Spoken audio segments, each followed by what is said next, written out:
नमस्कार साथीहरु, स्वागत छ तपाईहरुलाई आजको यस भिडियोमा। आजको यस भिडियो मार्फत चाहिँ म तपाईहरुलाई आजभोलि तपाईले दैनिक फेस गरिराख्नु भएको प्रब्लमको चाहिँ सल्युसन दिन गइरहेको छु। जस्तो आजभोलि चाहिँ जति पनि हामीले अनलाइन फर्महरु भर्छौं हैन, त्यहाँनेर चाहिँ हामीलाई अनलाइन डकुमेन्ट मागिराखेको हुन्छ। जस्तो नागरिकताको कहिले चाहिँ हामीले फोटोको पासपोर्ट साइजको फोटोहरुको चाहिँ हामीले अपलोड गर्नुपर्ने हुन्छ। त्यो अपलोड गर्दाखेरि चाहिँ फोटोको साइज चाहिँ त तपाईको 2MB 3MB को भइदिन्छ, तर त्यहाँ डकुमेन्ट माग्दाखेरि चाहिँ एकदमै थोरै साइजको माग्छ। जस्तो 250 KB भित्रको चाहिँ लगाउनु होला, यसरी चाहिँ लेखिएको हुन्छ, अगाडि नै मेन्सन गर्दै हुन्छ। त्यो कन्डिसनमा चाहिँ हामीले त्यो फोटोलाई चाहिँ कसरी फोटोको साइज चाहिँ घटाउने, क्वालिटी नबिगारिकन फोटोको साइज चाहिँ कसरी घटाउने भनी चाहिँ म सिकाउन गइरहेको छु। त्यो पनि तपाईले आफ्नै मोबाइलबाट चाहिँ फोटोको साइज कसरी घटाउने भनी चाहिँ सिकाउने छु, एकदमै सजिलो तरिकाले। तपाईले जुन साइजको बनाउन चाहनुहुन्छ, त्यहाँ जुन साइजको मागेको छ त्यही साइजको चाहिँ हामीले यो फोटोलाई चाहिँ बनाउन सकिन्छ। त आउनुस् भिडियो सुरु गरौँ। भिडियो सुरु गर्नुभन्दा पहिला यदि मेरो च्यानललाई सब्स्क्राइब गर्नुभएको छैन भने चाहिँ च्यानललाई सब्स्क्राइब गरिदिनु होला। त आउनुस् सुरु गरौँ। हामीले फोटोको साइज घटाउनको लागि सर्वप्रथम चाहिँ हामीलाई एउटा एप्लिकेसनको जरुरी पर्छ। प्ले स्टोरमा जानु होला। प्ले स्टोरमा गइसकेपछि तपाईले फोटो रिसाइजर भन्ने एउटा एप्लिकेसन पाउनुहुन्छ है त। फोटो रिसाइजर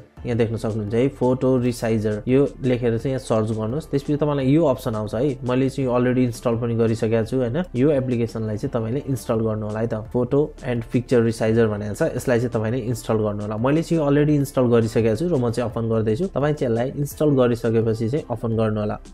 ओपन गरिसकेपछि तपाईलाई यस्तो खाले विन्डोज खुल्नेछ। यो नेक्स्टमा क्लिक गर्नुहोस्, नेक्स्टमा क्लिक गर्नुहोस्। यता तपाईले यहाँ सिम्पली स्किप पनि गर्न सक्नुहुन्छ, गट इटमा क्लिक गरिदिनुहोस्। यति भइसकेपछि तपाईले यहाँनेर चाहिँ विभिन्न यसको प्याकेजहरु चाहिँ शो गरिरहेछ हैन। हामीले चाहिँ अपग्रेड टु प्रिमियम भनिरहेछ। हामीले यो प्रिमियममा चाहिँ अपडेट गरिराख्नु पर्दैन, सिम्पली यो क्रस भएको ठाउँमा चाहिँ क्लिक गरिदिनुहोस्। यति भइसकेपछि हामीले चाहिँ यसलाई चाहिँ फोटो र फाइलहरुको लागि चाहिँ एक्सेस दिनुपर्ने हुन्छ। यो एलाउमा क्लिक गर्नु होला।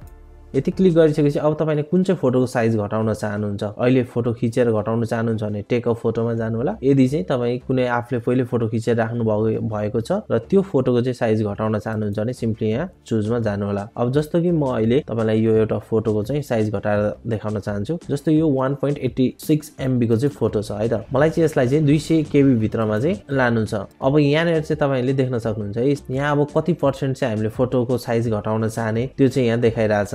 अब या त तपाईले चाहिँ अलिकति तल स्क्रल गर्नु होला। एकदम सजिलो चाहिँ तपाईलाई कसरी हुन्छ भने अलिकति तल स्क्रल गर्नुहोस्। फाइल साइज चाहिँ अब यहाँ कतिको KB को बनाउने, जस्तो कति ठाउँमा चाहिँ 500 KB भित्रको चाहिँ फोटो अपलोड गर्नु होला भने हुन्छ हैन। त्यस्तो कन्डिसनमा तपाईले सिम्पली यहाँ 500 KB चुज गर्न सक्नुहुन्छ। यदि 100 KB भित्रको छ भने यो, जस्तो अब 250 KB को फोटो हामीलाई चाहिएको छ भने चाहिँ यहाँनेर सिम्पली कस्टममा क्लिक गर्नुपर्ने हुन्छ। है त यो फाइल साइज, त्यसपछि यहाँ लास्टमा हेर्नु होला कस्टम लेखेको छ, यहाँनेर क्लिक गर्नुहोस्। यहाँनेर चाहिँ हामीले जस्तो हामीलाई 250 KB को चाहिएको छ भने चाहिँ हामीले यहाँनेर 250 बनाउनु पर्ने हुन्छ। जस्तो 250 यहाँनेर बनाम 250 KB को चाहिँ हामीले बनाउन गइरहेका छौं र सिम्पली यो ओकेमा क्लिक गर्नुहोस्। यति भइसकेपछि तपाईको यहाँनेर अलिकति टाइम लिन्छ। यो चाहिँ हाम्रो प्रिमियम भर्जन नभएकोले गर्दाखेरि चाहिँ हामीले यहाँ एडभर्टाइज चाहिँ देखाउँछ र यो एडभर्टाइज चाहिँ हामीले हेर्दिनु पर्ने हुन्छ हैन। अब त्यसपछि चाहिँ यो एडभर्टाइज सिधेपछि यहाँ क्रसमा क्लिक गरिदिनु होला।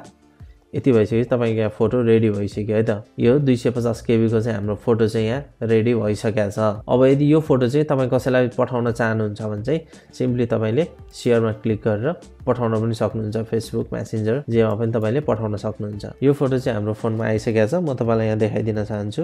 अब तपाईलाई यहाँनेर एउटा फोटो थपिएको छ। सिम्पली तपाईले यसको डिटेल्समा गएर चाहिँ यहाँ मोरमा गएर डिटेल्समा चेक गर्नुहोस्।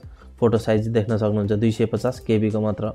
यो भन्दा पहिलाको फोटो चाहिँ तपाईको यहाँ तपाईले यो भन्दा पहिलाको फोटो देख्न सक्नुहुन्छ 1.8 MB को फोटो थियो भने अहिलेको नयाँ फोटो चाहिँ तपाईको 250 KB को भएको छ। यहाँनेर देख्न सक्नुहुन्छ तपाईले मात्र 250 KB को अहिलेको फोटोको साइज भनेको चाहिँ। यसरी तपाईले एकदमै सजिलो तरिकाले चाहिँ आफ्नो फोटोको साइजलाई चाहिँ कम गर्न सक्नुहुन्छ। हस् त, आजको यस भिडियोमा यति नै। अन्य यस्तै जानकारीमूलक भिडियोको साथमा अर्को भिडियोमा उपस्थित हुने नै छु। तबसम्मको लागि बाइ बाइ।